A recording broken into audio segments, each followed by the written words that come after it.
100కు పైగా దీర్ఘకాలిక సమస్యలకు ఎటువంటి ఆపరేషన్ దుష్ప్రభావాలు లేకుండా హోమియోపతి చికిత్స. దానికి ఎందుకు వెళ్ళారు, సిరియాకి ఎందుకు వెళ్ళారు, సోమాలియాకి వెళ్ళి అక్కడ గొడవ, ఎక్కడ పోయినా అమెరికా ఏ దేశంలో పోయినా కానీ వాళ్ళు మొత్తం ధ్వంసం చేసే బయటకు వచ్చారు.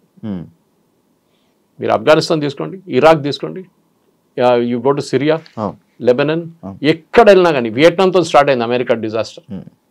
ఒక్క మాట కూడా అమెరికా ఒక్కటే చాలా కేర్ఫుల్ ఉంటారు. వాళ్ళ సాయిల్ మీద కొట్లాడరు, ఎప్పుడు యుద్ధం ఉండదు.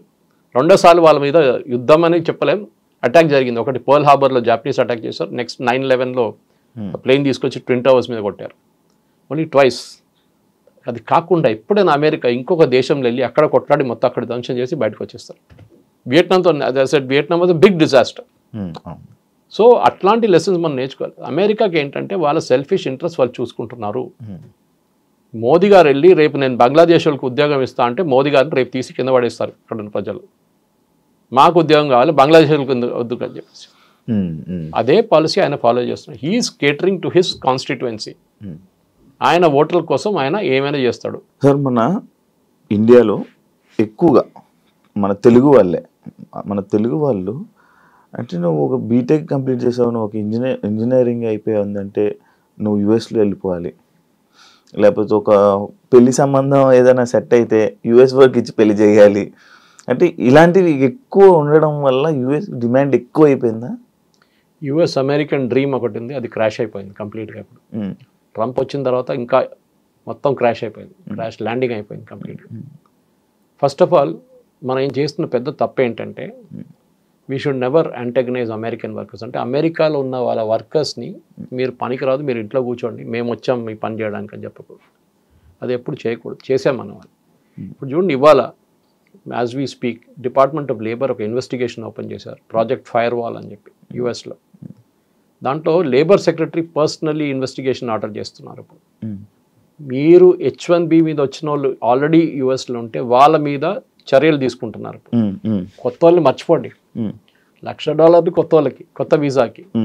అక్కడ ఉన్న వాళ్ళ మీద ఇన్వెస్టిగేషన్ మొదలు పెట్టారు. మీకు జీతం ఎంత, మీరు ఎప్పుడు వచ్చారు, మిమ్మల్ని ఎట్లా తీసుకున్నారు, మీరు రీప్లేస్ చేసిన అమెరికన్ వర్కర్కి టాలెంట్ ఉందా లేదా అని ఎట్లా చెక్ చేశారు, వానికి ఎగ్జామ్ పెట్టారా, మీకు కూడా ఎగ్జామ్ పెట్టారా? ఏం చేయలేదు. టెక్నికలీ మీరు ఒక అమెరికన్ వర్కర్ని రీప్లేస్ చేస్తే ఆయనకున్న స్కిల్ మీకున్న స్కిల్ ఎట్లా టెస్ట్ చేస్తారు. ఒక రూమ్లో 50 మంది H1B వర్కర్స్, 50 మంది అమెరికన్స్ పెట్టి టెస్ట్ పెడితే తెలిసిపోతే ఎవరికి ఎంత తెలుసు అనేది. అదేం చేయకుండా H1B ఫ్రాడ్ నడుస్తుందని వాళ్ళ అంచనా. ఇప్పుడు మీడియం శాలరీ గురించి మాట్లాడుతున్నప్పుడు మీడియం శాలరీ అంటే యావరేజ్ శాలరీ H1B వీసాలు వెళ్ళే వాళ్ళది ఇప్పుడు as per records, American records, government record $1,22,000 per year. Highest is 132 చూపిస్తుంది. ఇప్పుడు 122 ఇస్ యావరేజ్ మీడియం. కానీ 122 ఇస్తున్నారా? అది చాలా పెద్ద ప్రశ్న.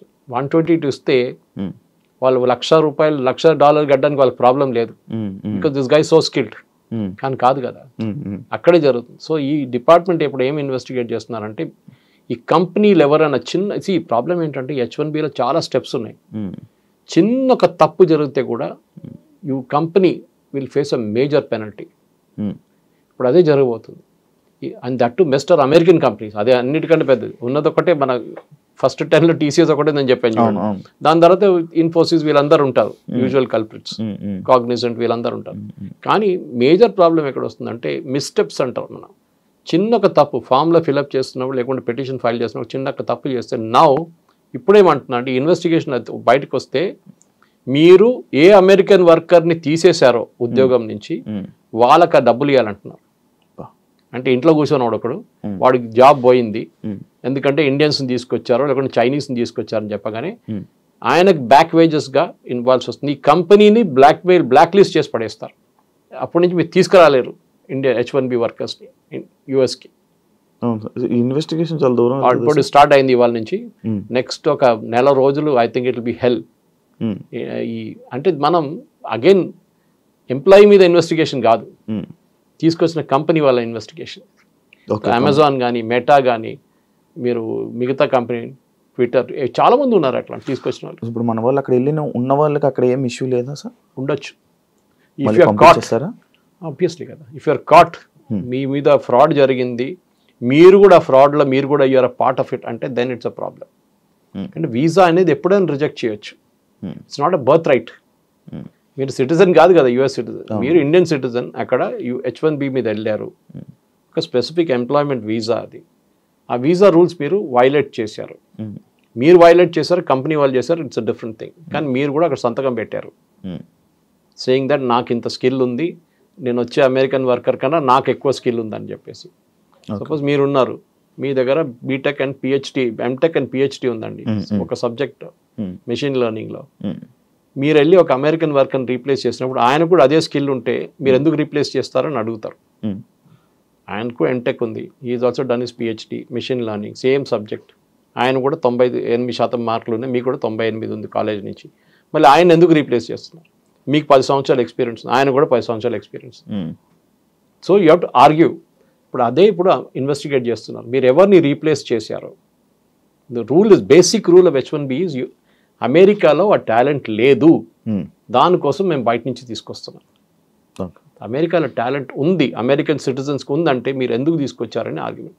సో బేసిక్లీ ట్రంప్ ఏం చేస్తున్నారంటే అమెరికన్ వర్కర్స్కి, అమెరికన్ సిటిజన్స్కి ఉద్యోగం రావాలి, బయట నుంచి వాళ్ళకి మేము ఎందుకు ఉద్యోగం ఇవ్వాలని చెప్తున్నారు.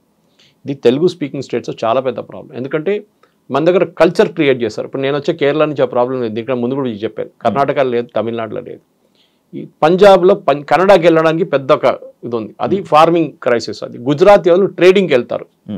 మీరు లండన్కి వెళ్ళండి, న్యూయార్క్ వెళ్ళండి, హోటల్స్ మోటల్స్ అంతా వాళ్ళదే ఉంటుంది కంప్లీట్. వాళ్ళ బిజినెస్ అలాగే, వాళ్ళ ఉద్యోగంకి వెళ్ళట్లేదు, వాళ్ళు ఇన్వెస్ట్మెంట్కి వెళ్తున్నారు అక్కడ. సో దాన్ని ఇప్పుడు ట్రంప్ వెల్కమ్ చేస్తున్నారు. మీరు $5 మిలియన్ పెట్టండి, మీకు కార్డు ఇచ్చేస్తా అంటున్నాడు, ట్రంప్ కార్డు ఇచ్చేస్తా అంటున్నారు సపరేట్. సో మన వాళ్ళు మస్తు పెడతారు $5 మిలియన్. గుజరాతీస్కి అసలు ప్రాబ్లమే ఉండదు, ఫటాఫట్ పెట్టేస్తారు వాళ్ళు. కానీ దానికి కూడా ఒక ఇది ఉంది, పద్ధతి ఉంది. ఇచ్చినోడు అందరికి ఇయ్యరు, they will select people and only then let them in అనమాట. సో మేజర్ ఇప్పుడు the end of day bottom line ఏంటంటే, మీరు H1B వీసా అంటే ఏంటి అర్థం చేసుకోండి. మనందరు కూర్చొని లెక్చర్ కొట్టే బదులు మీరు అందరు కోపం పడి మీరు మోదీని తిట్టడమో ట్రంప్ని తిట్టడం కాదు. H1B is not a matter of right, discretion వాళ్ళది. ఇవ్వాలన్నా వద్దా అనేది అమెరికన్స్ గవర్నమెంట్ ప్రెరగేటివ్. మీరు H1B మీద వెళ్తున్నప్పుడు you're replacing an American worker, అది వాళ్ళకు కోపం వస్తుంది. యా సార్, ఈ వాళ్ళని రీప్లేస్ చేసే ఇదే సిచ్యువేషన్లో ఈ టాపిక్లోనే సార్ రీసెంట్గా ట్రంప్ అంటే అదే టైంలో ఇది ఒకటి విన్నాం సార్ నేను, లైక్ హోమ్లెస్ పీపుల్, అక్కడ ఉన్న హోమ్లెస్ పీపుల్ ఎక్కువ ఉన్నారు, వాళ్ళందరికీ మళ్ళీ సెట్ చేసి వాళ్ళందరికీ ఎంప్లాయ్మెంట్ సెట్ చేసి ఈసారి బయట తిరగకుండా చెయ్యాలి, అక్కడ ఉన్న వాళ్ళందరినీ సెట్ చేయాలి అని అనుకుంటున్నట్టు ఒకటి అప్పుడు చూసాను సార్. అదేంటి సార్? అదంత ఈజీ కాదండి. అమెరికాలో ప్రాబ్లం ఏమొచ్చిందంటే, ఐటీ పక్కన పెడతాం ఫర్ ఎ మూమెంట్. అమెరికాలో మ్యానుఫ్యాక్చరింగ్ పవర్ ఉండే America 1960s, 70s, 80s, 90s దాకా. చైనా ఎప్పటి నుంచి పెరిగిందో ఆ రోజు నుంచి అమెరికన్ మ్యానుఫ్యాక్చరింగ్ పడిపోయింది. స్టీల్ కానివ్వండి, కార్ ఛాంపియన్స్ అమెరికన్, క్రిస్లర్ కానివ్వండి, ఫోర్డ్ కానివ్వండి, అక్కడి నుంచే కార్ మొదలైంది కదా. అవును, ఫోర్డ్ కాదు ఫస్ట్ కార్ అక్కడే మొదలైంది. దాని తర్వాత స్టీల్, బెత్లెహెమ్ స్టీల్, వాళ్ళ పెద్ద పెద్ద ప్లాంట్స్ ఉండే స్టీల్. కానీ ఏంటంటే అమెరికాలో ప్రాబ్లం, గంటకి $10 జీతం మినిమం వేజ్ యావరేజ్గా. మీరు గంటకి $10 పెడితే ఒక రోజుకి ఎంత అయిందండి? 8 గంటలు పెట్టుకోండి, 8 into 10, 80. ఒక నెలకి ఎంత అయింది క్యాలిక్యులేట్ చేసుకోండి. 8 into 10 into 30, హాలిడేస్ కూడా కంప్లీట్ చేసి మీకు జీతం ఎంత అయింది అప్పుడు? This is where the problem starts. American వర్కర్స్కి ఎప్పుడు నేను ఎక్స్ప్లెయిన్ చేస్తుంటాను కాలేజ్లో లెక్చర్స్కి వెళ్ళినప్పుడు, why America is not productive అంటే, మీ ఇంటికి ఒక ప్లంబర్ వస్తే $500 ట్యాప్ ఫిట్ చేయడానికి $1000 తీసుకుంటే that means that economy is finished. Tap విలువ $500, కానీ ఆ ఫిట్ చేసి వచ్చినోడు $1000 తీసుకుంటున్నాడు. అమెరికాలో అదే జరుగుతుంది, వాడు వచ్చిన పని చేసి వెళ్ళిపోతాడు, ఇంకేం చేయడు. మన దగ్గర ఏం చేస్తారు, ప్లంబర్ వస్తే అరే అక్కడ కొంచెం లీక్ ఉంది, ఇక్కడ కొంచెం లీక్ ఉంది, అది చూడు ఇది చూడు అని చెప్పి 10 పనులు చేయించుకుంటాం అంతా. ఇది నార్మల్. అఫ్కోర్స్ అర్బన్ క్లాప్తో చేయలేరు, అర్బన్ కంపెనీతో, కానీ మిగతా చిన్న చిన్న దాంట్లో వాళ్ళు చేస్తారు వాళ్ళు. సో వీఆర్ స్టిల్ దానికోసం India is not a cheap economy. మనం చాలామంది చీప్ అని చెప్తాం, కాదు, వీఆర్ అ కాస్ట్ ఎఫెక్టివ్ ఎకానమీ. మన దగ్గర ఇప్పుడు కూడా ఐటీ సెక్టర్లో పనిచేస్తున్న చాలామందికి మంచి ఉద్యోగాలు, మంచి జీతంలో ఉన్నాయి ఇక్కడ ఉండి కూడా. అమంగ్ ద ఎంటైర్ ఇండస్ట్రీ వాళ్ళకి బహుశా ఇంకా అన్నిటికంటే ఎక్కువ వాళ్ళే. కానీ ప్రాబ్లం ఎక్కడ వచ్చిందంటే, ఇది ఒక షో ఆఫ్ లాగా అయిపోయింది. ఏం పని చేస్తున్నా అంటారు, ఐటీ సెక్టర్లో అంటాడు, వాడు ఏం చేస్తున్నాడు ఐటీలో అడగకండి, అది ఇంకో ప్రాబ్లం. ఉద్యోగం మీకు చెప్పాను చూడండి, ఎడ్యుకేషన్ నుంచి కూడా ఇంజనీరింగ్ కాలేజ్ మన 100% ప్లేస్మెంట్ 100% ప్లేస్మెంట్ అని బోర్డు పెడతారు. ఛాలెంజ్ చేస్తున్నాను, మన జేఎన్టీ కూడా ఒక ఎంక్వైరీ ఆర్డర్ చేశారు, 100% ప్లేస్మెంట్ లేదు, ఇంకా హారిబుల్ అయిపోతుంది ఇంకా ఇక్కడి నుంచి.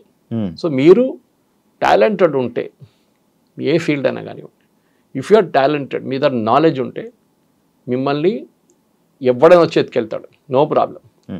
ఎంత డబ్బులు ఇచ్చని తీసుకెళ్తాడు. కానీ మీరు టాలెంట్ లేదు, మీరు ఒట్టిగా హవాలా మాట్లాడుతున్నారంటే మీరు ఎక్కడ వెళ్ళలేరు. మన దగ్గర ప్రాబ్లం ఏంటంటే ఇన్డెప్త్ నాలెడ్జ్. ఎందుకు అమెరికన్ యూనివర్సిటీకి వెళ్తున్నారండి? మన దగ్గర యూనివర్సిటీలు లేవా? మన దగ్గర ఇంత మంచి ఐఐటీలు ఉన్నాయి, మనతో బిట్స్ పిల్లలు ఉన్నాయి, మన దగ్గర ఇండియన్ ఇన్స్టిట్యూట్ ఆఫ్ సైన్స్ ఉంది. మళ్ళీ ఎందుకండి మీరు అమెరికాకి వెళ్తున్నారు? ఇది ఒకటి. ఏమంటున్నారంటే మన దగ్గర ఎడ్యుకేషన్ ఎస్పెషల్లీ పోస్ట్ గ్రాడ్యుయేట్ లెవెల్లో అంత క్వాలిటీ లేదు, దానికోసం అమెరికాకి వెళ్తున్నాను. సరే మీరు వెళ్ళారు, చదివి ఎంతమంది రిటర్న్ వచ్చారండి? అది లేదు. ఆస్ట్రేలియాకి వెళ్తారు, ఆస్ట్రేలియన్ యూనివర్సిటీస్ క్వాలిటీ అంతే సంగతి. కెనడా కూడా అంతే, దీనికన్నా ముందు చెప్పాను మీకు అది. సో మీరు ఎడ్యుకేషన్కి వెళ్తున్నారా? Are you going for permanent employment? Permanent తిరిగి రావడానికి మీరు చూడలేదు, అసలు తిరిగి చూడలేదు మీరు. ఇది ఈ అమెరికన్ డ్రీమ్. మీరు అడిగిన ప్రశ్న జవాబు ఇది. ఆ అమెరికన్ డ్రీమ్ అయిపోయింది. Forget the American dream. Okay, మీరు కావాలంటే వర్క్ వీసాలు వెళ్ళండి, మీటింగ్లు అటెండ్ చేయండి, వచ్చేసేయండి. కానీ you cannot go there and stay and make a living. దీనికన్నా ముందు వెళ్ళిన వాళ్ళు దేవర్ లక్కీ, వాళ్ళు గ్రీన్ కార్డ్ వచ్చింది, దాని తర్వాత సిటిజన్షిప్ వచ్చి చాలామంది ఇండియన్స్ ఉన్నారు దాంట్లో. కానీ ఇంకా ఇక్కడి నుంచి ముందుకు వెళ్తూ it will become very tough.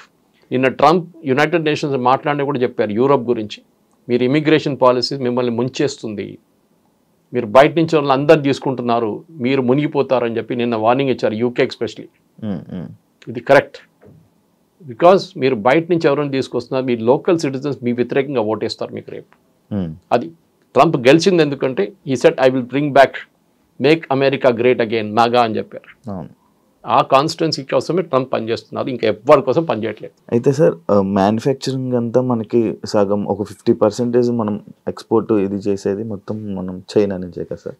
అయితే ఈ H1B ఈ వీసా రేట్లు ఎప్పుడైతే $1,00,000 చేశారో, ఇదే టైంలో చైనా లైక్ కే వీసా అని చెప్పి ఒకటి రిలీజ్ చేయడం జరిగింది. అంటే ఇప్పుడు ఇక్కడ చాలామంది అటు షిఫ్ట్ అయిపోయే అవకాశాలు ఏమైనా ఉన్నాయి? ఎందుకు చైనా మ్యానుఫ్యాక్చరింగ్లో ఒక టైంలో క్వాలిటీలో వాళ్ళు చాలా హారబుల్ ఉండేవాళ్ళు. మన అందరు జోకులు కొడుతున్నాయి, 6 నెలలు పనిచేస్తుంది చైనా ప్రోడక్ట్, సీరియల్ బల్బ్ ఉండొచ్చు, లేకుంటే హీటర్లు ఉండొచ్చు. ఇప్పుడు చైనా చాలా ముందుకు వెళ్ళిపోయిందండి ఇన్ టర్మ్స్ ఆఫ్ మ్యానుఫ్యాక్చరింగ్. వాళ్ళు BYD కార్స్ చూడండి, వాళ్ళకి ఏం తక్కువ కాదు టెస్లాతో. They are as good as any company. China వాళ్ళ క్వాలిటీ చాలా మంచిగా పెంచుకున్నారు, ఎందుకంటే వాళ్ళు ఎక్స్పోర్ట్ చేస్తున్న కంట్రీస్, వాళ్ళు they are exporting to Europe, exporting to US. వాళ్ళ సేఫ్టీ స్టాండర్డ్స్ చాలా స్ట్రిక్ట్. మీరు అక్కడ కార్లు అమ్మలేరు వాళ్ళ సేఫ్టీ స్టాండర్డ్ మీట్ చేయకపోతే. మన కార్లు ఎక్కువ వెళ్ళట్లేదు బయట యూఎస్కి అంతా, ఎందుకంటే మన సేఫ్టీ స్టాండర్డ్ అంత మంచి కాదు మనది. క్రాష్ టెస్ట్ చేస్తే కూడా మనం పాస్ కావు. మన చైనా నుంచి మనం చాలా మటుకు ప్రోడక్ట్స్ తెప్పించుకుంటాం. మీరు చెప్తున్నారు చూడండి, ఐఫోన్ ఇప్పుడు కూడా మ్యానుఫ్యాక్చరింగ్ శ్రీపెరంబదూరులో నడుస్తుంది, ఇప్పుడు ఢిల్లీలో మొదలు పెట్టారు, అండ్ గుర్గాం వైపు. ఈ ఐఫోన్లో కూడా ఇప్పుడు కూడా మనం 12% కాంపోనెంట్స్ చైనా నుంచి వస్తుంది. అది మన టైం పడుతుంది, సంవత్సరం 2 సంవత్సరాల్లో we will be able to make the same things, flat bed panels కానీ మిగతా ఏమైనా కానీ. ఇప్పటికి మన చైనా దగ్గర నుంచి మనం నేర్చుకోవాల్సింది అంటే కోవిడ్ టైంలో సప్లై చైన్ మొత్తం డిస్టర్బ్ అయిపోయింది. ఫర్ ఎగ్జాంపుల్ మనం ఫార్మస్యూటికల్స్లో మనం బేసిక్ ఫార్మస్యూటికల్స్ మర్చిపోయి APIs అంటారు దాన్ని, మనం దాన్ని మర్చిపోయి, అంటే బేసిక్ రా మెటీరియల్ మనం ముందు తయారు చేస్తుండే పటాన్చెరులో, జీడి మెట్లంతా. అది మనం ఏమన్నా దాని వాల్యూ అడిషన్ లేదు. గ్రానైట్ రాయి ఇచ్చే బదులు దాన్ని కోసి అంత పాలిష్ చేసి గ్రానైట్ కాబట్టి నాకు ఇంకా 10,000 10 times or 20 times వాల్యూ వస్తుందని చెప్పి we got in to formulations. ఇప్పుడు మన ఫైనల్ ప్రోడక్ట్ తయారు చేసి డాక్టర్ రెడ్డీస్ కానివ్వండి, భారత్ బయోటెక్ కానివ్వండి, BE కానివ్వండి, ఎవరైనా కానివ్వండి, వీళ్ళు తయారు చేసి పంపిస్తున్నారు యుఎస్కి. దానికోసం 50% డ్యూటీ వేసినప్పుడు, టారిఫ్ వేసినప్పుడు ఫార్మస్యూటికల్స్ లేదా లిస్ట్లో చూసారా మీరు? ఎందుకు? ఫార్మస్యూటికల్స్ మీద ఉండాలండే కదా. ఎందుకంటే అమెరికన్ కన్స్యూమర్కి అన్నిటికంటే చీపెస్ట్ డ్రగ్ అమ్ముతుంది భారతదేశం నుంచి, మోస్ట్ కాస్ట్ ఎఫెక్టివ్ డ్రగ్ మన దగ్గర నుంచి వెళ్తుంది. India the pharmacy capital of the world అంటాం. 2 కేటగిరీస్ ఎగ్జామ్ చేశారు దాని నుంచి, ఒకటి IT సెక్టర్, ఇంకోటి ఫార్మసీ. ఎందుకంటే బేసిక్లీ IT సెక్టర్ పెడితే అమెరికన్ కంపెనీస్గా నష్టమవుతుంది, వాళ్ళ బాటమ్ లైన్ పోతుంది, కంప్లీట్ వాళ్ళ నష్టాలు వచ్చేస్తారని చెప్పి ఐటీ కంపెనీస్ మీద ఏం పెట్టలేదు. అదే టైంలో ఫార్మా కూడా పెట్టలేదు, ఎందుకంటే భారతదేశం నుంచి ఫార్మా రావాల్సిందే. ఎందుకంటే $50 మీరు ఎక్కువ చేస్తే కట్టాల్సింది అమెరికన్ కన్స్యూమర్, ఇండియన్ కంపెనీ కాదు. టారిఫ్ కూడా ఎవరు కడుతున్నారు? అమెరికాలో ఎవరు ఇంపోర్ట్ చేస్తున్నారు ఆ కంపెనీ కడుతున్నారు. వాళ్ళు ఏం చేస్తారు, అది కన్స్యూమర్ తీసుకుంటారు డబ్బులు. ఇండియన్ కంపెనీకి ఏం కావట్లేదు. దే ఆర్ డిమాండ్ తగ్గుతుంది. ఎస్, మీకు $10 వచ్చిన ప్రోడక్ట్ $15 ఇస్తే మీరు ఇంకోడన్నా $10 అమ్ముతున్నాడని చూసి తిరుగుతారు మీరు సూపర్ మార్కెట్లో. కానీ fortunately or unfortunately for us China కూడా అదే బ్రాకెట్లో వచ్చేసింది. సో మనకు ప్రాబ్లం లేదు. కానీ చైనా దగ్గర నుంచి ఎస్, చైనా కాదు, even Europe will start tomorrow. Europe కూడా Indian professional, highly skilled Indian professional కోసం కొత్త వీసా సిస్టమ్ పెట్టి మీరు అమెరికా నుంచి మీరు వస్తే మా దగ్గరికి రండి అని చెప్పి. ఎందుకంటే మన దగ్గర చాలామందికి ఇంటికి తిరిగి వచ్చి నేను యూఎస్ నుంచి రిటర్న్ అని చెప్పగానే ఒక ఇన్సల్ట్ లాగా ఉంటుంది మన వాళ్ళకి. చాలామందికి ఒక సైకలాజికల్ ప్రాబ్లం ఉంటుంది. చూడండి, అది it's not a easy thing. దానికి కౌన్సిలింగ్ కావాల్సి వస్తుంది. సడన్గా మీ ఉద్యోగం పోయింది, లేకుంటే మీకు H1B లేదు, మిమ్మల్ని రిటర్న్ పంపిస్తారంటే people will get into depression. ఆ డిప్రెషన్ కాకూడదు. దానికోసం ఏం చేస్తుంటే మీరు అదే క్వాలిటీ ఆఫ్ లైఫ్ స్టైల్ ఉన్న యూరోపియన్ కంట్రీస్కి వెళ్ళండి, ఆర్ చైనాకి వెళ్ళండి, అక్కడ పని చేసుకోవచ్చు. ఒక్కటే మాట చెప్పలేరంటే నేను ఎక్కడున్నా మీ కొడుకు అంటే చైనాలో ఉన్నా చెప్పాల్సి వస్తుంది అంతే. యూఎస్ అని చెప్పలేము, అదొక ప్రాబ్లం. కానీ you will have equally good, ఎందుకంటే చైనా కూడా రీసెర్చ్ అండ్ డెవలప్మెంట్ చాలా ముందున్నాం మనకన్నా. ద నంబర్ ఆఫ్ PhDs ఆ చైనాలో ఉన్నది చాలా ఎక్కువ. అండ్ వాళ్ళది ల్యాబ్ టు మార్కెట్ అంటారు. అంటే మీరు చేసిన PhD పేపర్ కోసం పేపర్ మీద రాయడం కాదు, ఆ PhDకి ఒక విలువ ఉంటుంది. దాన్ని మార్కెట్కి తీసుకొచ్చి దాన్ని ఎక్స్ప్లాయిట్ చేస్తే ఒక ప్రోడక్ట్ తయారవుతుంది. ల్యాబ్ టు మార్కెట్లో చైనా ఇస్ ఛాంపియన్ PhDsలో. ఈవెన్ యూరోప్ కూడా అంత లేదు. సో డెఫినెట్గా చైనా వీసా పెడితే చాలామంది వెళ్తారు అక్కడ, దానికి డౌట్ లేదు. Taiwan is another country, chip డిజైనింగ్లో దర్ నంబర్ 1. వాళ్ళు కూడా డెఫినెట్లీ ఎక్స్ప్లాయిట్ చేస్తారు దీన్ని. ఆల్రెడీ మన దగ్గర నుంచి ఒక 50 మంది ట్రైనింగ్కి వెళ్ళారు అక్కడ చిప్ డిజైనింగ్ కోసం. మన ఐ థింక్ టాటా జబ్స్ వెళ్దాం ఒక ట్రైనింగ్ అక్కడ. సో ట్రైన్ చేసి తీసుకొస్తారు వాళ్ళని. అట్లనే మన వాళ్ళు కూడా న్యూ మార్కెట్స్ చూసుకోవాల్సి వస్తుంది. టారిఫ్ పెట్టినప్పుడు అదే చేసాం మనం. కొత్త మార్కెట్కి వెళ్ళాం, యూరోప్కి వెళ్ళాం, మిగతా దేశాలకు వెళ్ళాం, సౌత్ ఆఫ్రికాకి వెళ్ళాం. Now Indians have to do that. And Sridhar Vembu చెప్పినట్లని ఆర్ కమ్ బ్యాక్ హోమ్. మనం ఇనీషియల్ స్టార్టింగ్ ట్రబుల్ ఉంటుంది, కానీ 5 సంవత్సరాల్లో అమెరికాకి ఏది నష్టం అవుతుందో మనకు అది గెయిన్ అవుతుంది. H1Bలో we will be able to do more innovations in India. మనం కూడా ఇండియా నుంచి కొత్త కొత్త ప్రోడక్ట్స్ తయారు చేద్దాం, సర్వీసులు కాదు. We'll let us do products from India. అది చాలా ఇంపార్టెంట్. అంటే ఇప్పుడు ఇదంతా H1B వీసా ఎఫెక్ట్ మొత్తం పడేది ఎవరైతే ఫేక్ దీనికి సంబంధించిన సర్టిఫికేట్స్కి సంబంధించిన ఇలా ఎవరైతే దొంగగా అక్కడ ఉంటున్నారో వాళ్ళకి ఎఫెక్ట్ అవుతుందే కానీ ప్రతి ఒక్కరికి కాదు. సో ఇక్కడ కూడా H1Bలో దొంగ సర్టిఫికేట్ అని చెప్పట్లేదు. I think that is the miscommunication here. దొంగ సర్టిఫికేట్ జనరలీ పోతుంది. అవును అవును. మీరు ఎక్స్పీరియన్స్ చూపించినాడు 10 సంవత్సరాల నుండి 20 సంవత్సరాలు చూపించడానికి అక్కడ ఎక్స్పీరియన్స్ సర్టిఫికేట్ తయారు చేస్తారు. దాంట్లో మనం ఛాంపియన్స్. ఓకే. ఇప్పుడు ఈవెన్ ఇంటర్వ్యూస్లో ఫేస్ టు ఫేస్ ఇంటర్వ్యూస్ చేపిస్తున్నారు ఇప్పుడు పెద్ద పెద్ద ఐటీ కంపెనీస్. ముందు కెమెరా ముందు పెడితే పక్కన ఒకటి కూర్చొని ఆన్సర్ చేస్తుండే. అది చేసి ఇప్పుడు నా ఫేస్ టు ఫేస్ కంపల్సరీ చేశారు. H1B ప్రాబ్లం ఎక్కడ వస్తుందంటే కంపెనీ మిమ్మల్ని తీసుకున్నప్పుడు వాళ్ళ పెటిషన్ ఫైల్ చేస్తున్నప్పుడు, అప్లికేషన్ ఫైల్ చేసినప్పుడు దాంట్లో ఏమైనా తప్పు ఇన్ఫర్మేషన్ ఇచ్చారా మీ గురించి, లేకుంటే అమెరికన్ వర్కర్ ఈ స్కిల్ వర్కర్ లేరని చెప్పినప్పుడు ఉన్నప్పుడు లేదని చెప్తే అబద్ధం. అప్పుడు ప్రాబ్లం కంపెనీకి వస్తుంది, మీ వీసా కూడా ఇంపాక్ట్ అవుతుంది దాంతో. Thank you sir, thank you so much sir. నాకు తెలియంది అండ్ చాలా మందికి తెలియని ఇన్ఫర్మేషన్ని చాలా చక్కగా మంచిగా పాస్ చేసిన. ఒక్కటే డిస్క్లైమర్ ఏంటంటే నేను చెప్పిందంతా వేదవాక్యం అనుకొని అన్ని need not take it as truth. మీరు కూడా ఎక్స్పర్ట్స్ ఉంటారు దీంట్లో, ఈ ఫీల్డ్లో. నేను చాలా మటు చదివి రీసెర్చ్ చేసిన సబ్జెక్టే నేను మాట్లాడతాను. కానీ రోజుకి ఇది ఎంత మలుపు తిరుగుతుంది. రోజుకి ఒకరోజు చెప్పింది కాదు, నెక్స్ట్ ట్రంప్ ఇదే కదా. ట్రంప్ దగ్గర ఇవాళ అడిగితే పిల్లికి ఏ కలర్ అంటే తెల్లదంటాడు, నెక్స్ట్ డే నల్లదంటాడు. అది ట్రంప్ ప్రాబ్లం అనమాట. సో మనం కూడా we should be constantly on the lookout. And specially నాకు అన్నిటికంటే పెద్ద వరి ఏంటంటే ఈ లేబర్ ఇన్వెస్టిగేషన్. ఇది ఇవాళ దాకా జరగలేదు. ఇది పెద్ద ఒక థ్రెట్. రాత్రికి రాత్రి బహుశా H1B క్యాన్సల్ కావచ్చు, ఎగ్జిస్టింగ్ వన్ కొత్తల్ని మర్చిపోండి. So this is what I want to say.